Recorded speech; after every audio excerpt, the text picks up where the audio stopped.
Well, good afternoon. This is Jim Whitehead of All Power Group, and today I'm wearing the coffee hat. And let me put my glasses on so I can see you. There you are. Okay. Anyway, what we're going to talk about today is coffee news for October 10th, 2025. Now, one reason I enjoy, and I even started a second channel versus my Phoenix animal, is animals are my love, and thanks to my wife, coffee is my love. And yes, I was a coffee roaster. I moved over here to Naples, Florida, and I sold my coffee roasting equipment, unfortunately. Stupid. But we're trying to work on recreating the business over here. And it's fun, and I'm looking forward to hopefully getting that done. The one thing I love, whenever I do any topic, whether it's on animals or coffee, I learn new things myself. So hopefully, if you're watching, you'll say, hey, I didn't know that, or I didn't remember that. Well, I remember a lot from what I did, but I did my coffee roasting business in 2018, started drinking coffee a little bit before that, that's another whole story. But bottom line, a lot has changed since 2018, 2019. So it's kind of like I'm reintroducing new information to me, which I can certainly give you the information I have and the new information that I'm just getting today or giving you today. All right, so here we go.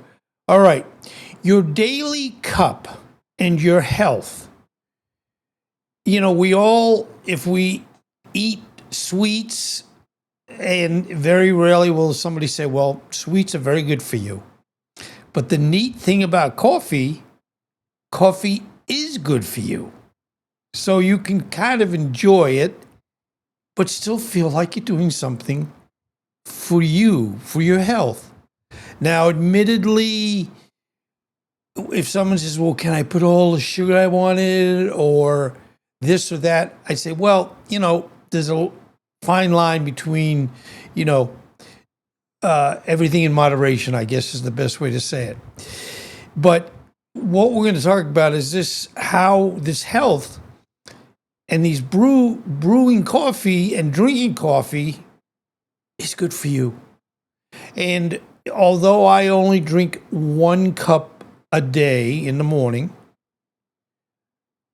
I really wish I was drinking more, to be honest. And in general, they say that anywhere from 1 to 4 cups of coffee a day are okay. If you are like, no, I'm a chain smoker, but no, I'm actually a coffee chain drinker, it could be a little bit beyond what really makes a lot of sense.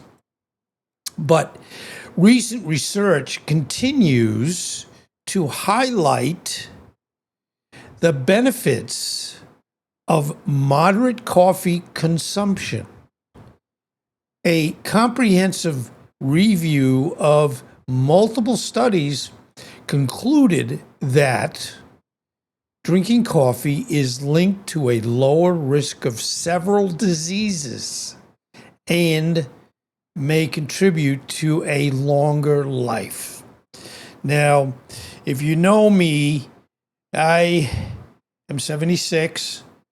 Boy, I'll tell you, the time has just gone by. I remember when I was 35 and I said, oh, I'll never get there. And when Paul McCartney did When I'm 64, that song, when he was in his 20s, I'm sure he felt also I'm going to pick a date that is so far in advance or down the road that I'm probably okay. Well, now he's in his 80s, so maybe he should do another song of being in his 80s. But interestingly, the timing of your coffee might matter. A new study suggests that drinking your coffee in the morning may offer the most significant health benefit. Now that you see the doctor, he's kind of trying to figure out if this person's okay. And he's probably saying, "Do you drink coffee in the morning?" The person says yes. He said, "Okay, you're going to have a good life, long life, and a happy life." Anyway, particularly related to the morning, it's cardiovascular health. Now, if you do not have a healthy heart, you're going to have some issues. And don't think I don't know that. And some of the things that I've gotten into health-wise since I've gotten older, wow, I'm okay, but I'm not as okay as I was many years ago. So, hey, what can I say? Further research has also linked coffee consumption to a reduced risk of head and neck cancers. Wow, that is amazing. Now, a greener bean, sustainability in focus, the push for sustainability in the coffee industry continues to gain momentum. At the farm level, practices like organic farming and agroforestry, and this is very interesting, growing coffee in the shade of other trees are becoming more common to improve soil health and biodiversity. Now, what I've also spoken about in my coffee presentations is the fact that, and anybody can argue all day, but we do have climate change.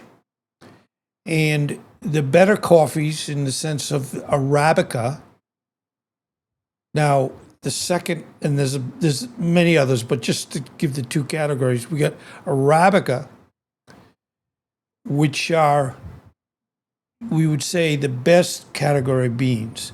And they are grown at much higher altitudes. That's the key. Typically 4,000 feet, 5,000 feet, et cetera, et cetera. In other words, the climate generally was cooler, and you don't have this beating sun on these beautiful coffee cherries. So, not that putting, coffee trees under other trees or growing them, that everything's fine. No, it's definitely not. But it helps. If it blocks a little bit of the sun, I don't mean all the sun, but a little bit of the sun, and can have it where right under that tree is a little cooler. That's where the benefit is. Now, the other side point that I hadn't thought of is, the main tree, not the coffee tree, but the main tree works into the soil and, deposits things, and, leaves falling, and kind of a blanket, and maybe what you might call a form of fertilizer, is also a side point that it's cool if you can have it where these trees are shaded. Now, if someone said, well, why don't we just put them under tarps, well, I don't think that's a good idea, because the good news is, with it being partially covered by a bigger tree, it's not totally blocked from the sun for the whole day. And as I said, it also helps the soil. Now, innovation is also a key with the development of new technologies like solar and biofuel powered coffee bean dryers to reduce deforestation. So, again, the good news is we as human beings are doing our best to certainly be able to have a wonderful coffee and have it where it's kind of being helped out a little bit in the sense of technology so that we can hopefully always have coffee to drink. Anyway, consumers can continue to look for certifications like Fair Trade and Rainforest Alliance to support ethically and sustainability sourced coffee. Now, and this is where people say fair trade. What does fair trade mean? Well, fair trade is saying that everybody along the coffee line, the farmers and the growers, etc., the processing typically on that farm, or it goes into a corporate type big area where they process the coffee. Fair trade, and this has been the word fair trade coffee is, I got to be honest, is probably overused and not achieved in a lot of different aspects. But all it's saying is that everybody from step one all the way up through all the steps to getting the coffee, picked, grown, picked, processed, bagged, etc., they're saying that everybody should be getting the amount of money that allows them to have a sustainable wage. And what has generally happened a lot of times in the coffee growing business is the farmers kind of like get what's left in a sense. And, that contributes to, they got families, they've got kids in school, and, they're not, land barons. So they have to feel and be able to grow their coffee, take good care of the coffee, do a good job processing the coffee, but also take care of the family. I mean, it's really where you'd say, oh, what's the big deal? But it is a big deal. Anyway, major companies are also investing in programs that provide training and financial incentives for farmers to adopt more sustainable practices. And that's been going on for a while, and that's cool because they could very well be so wonderful at growing coffee, but they didn't take any accounting courses. And I'm not saying they didn't want to, it's just maybe where they are. It's like the schools or colleges are out of reach or in a distance that they'd say, I can't run my coffee business and go take classes. So think of fair trade. No one should ever have it where they're getting, if I can say, the short end of the stick. Anyway, what's trending in 2025 from half calf? Now, what you're looking at, you'd say, yeah, it's coffee, so. Well, caffeine, and we most often drink our coffee for the caffeine. Although the way I prepare my coffee in the morning, I just love it. It tastes the way I do it. It's just like coffee milk. And I always love coffee milk. So here we are. But the caffeine, admittedly, If I have to have blood work and I have to go fasting and go to the lab and I don't have my coffee, I'm like a space cadet. And I only drink 1 cup of coffee. Admittedly, about a week and a half ago, I was going to say, because I do a double espresso with some sugar-free creamer and lactate milk, and I just love it. And I was going to, instead of doing a double espresso, I was going to do a quad, which means it's instead of double, it's double times 2, which is 4. I know you're probably saying never knew that before, but it would have it where I'd be getting a little bit more coffee, but more caffeine. Now, one reason why I didn't do it, it's like, here you are, you enjoy what you're doing, the coffee's great, why make any changes? But beyond that, if I use double the coffee every day, that adds up. And as you know, everything is getting more expensive. But anyway, what you're looking again at the half calf, meaning that it's got half the caffeine. And so meaningly you can, it means you can drink more without getting overloaded with caffeine.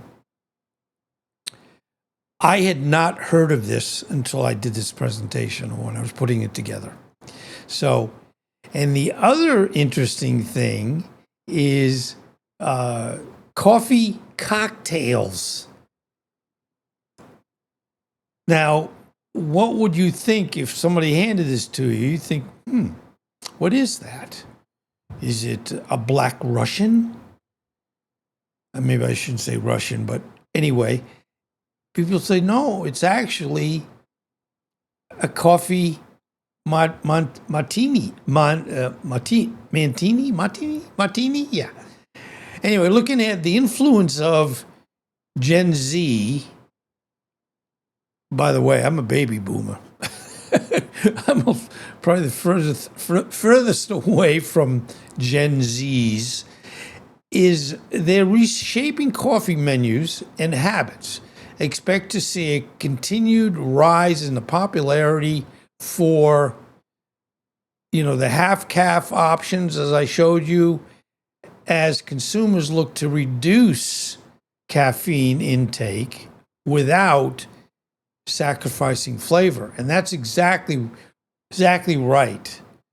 Like, in other words, if I had decided to do the quad, yes, I'd be getting more caffeine, but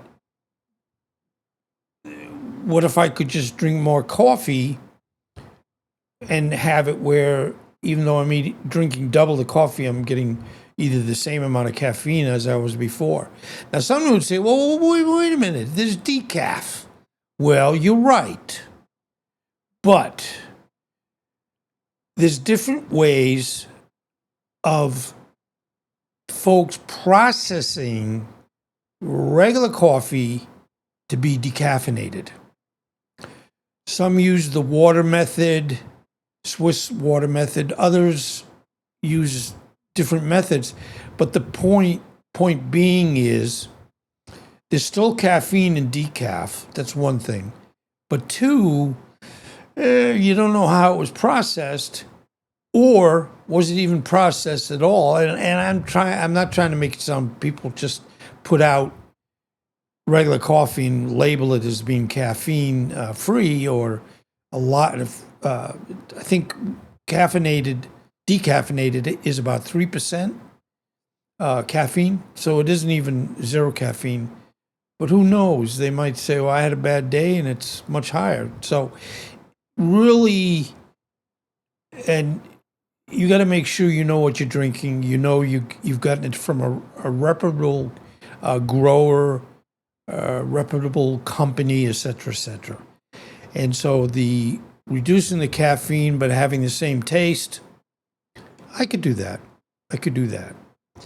Now, the intersection of coffee and cocktails remains a hot trend with the Espresso Martini leading the charge. Also gaining traction are functional coffees infused with ingredients like adaptogens and mushrooms, appealing to health-conscious consumers. So the neat thing is, for those who enjoy their coffee at home, personalized coffee subscriptions are becoming increasingly sophisticated. So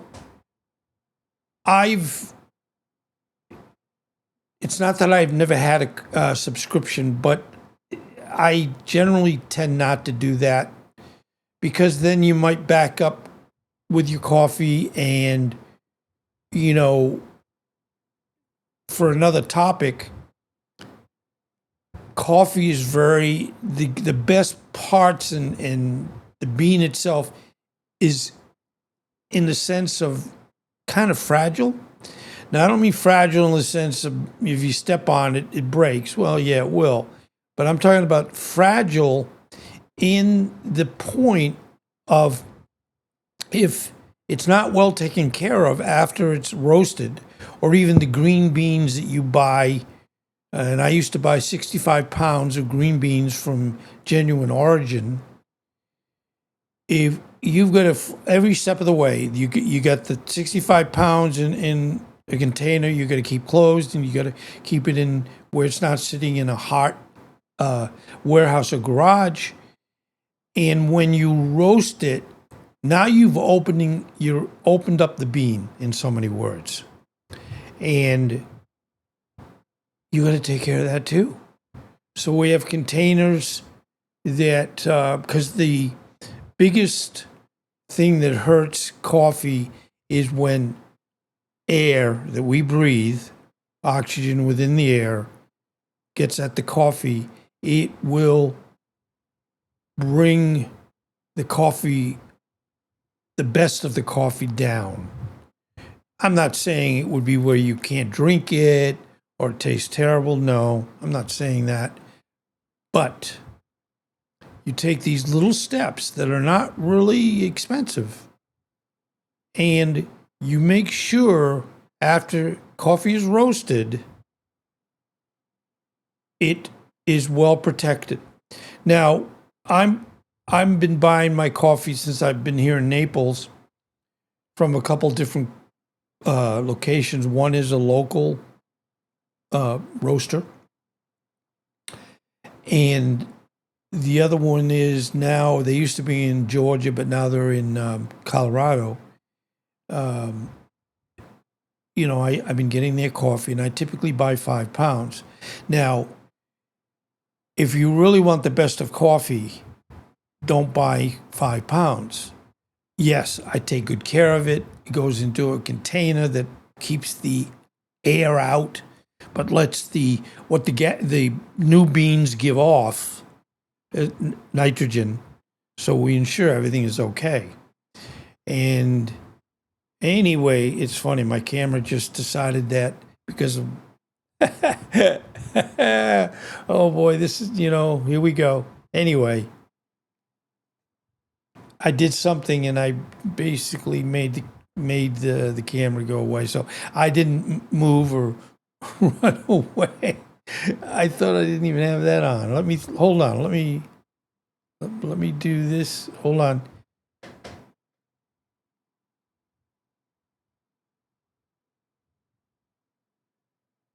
Anyway, I'm sorry. It's not working real well. Anyway, I hope you are okay with the technicalities that we have. But anyway, thank you for being here. And I will look forward to hopefully seeing you next time. Stay well and recognize that we're doing our best to save our world. So thank you very much. Be well and stay well, and thank you for being here.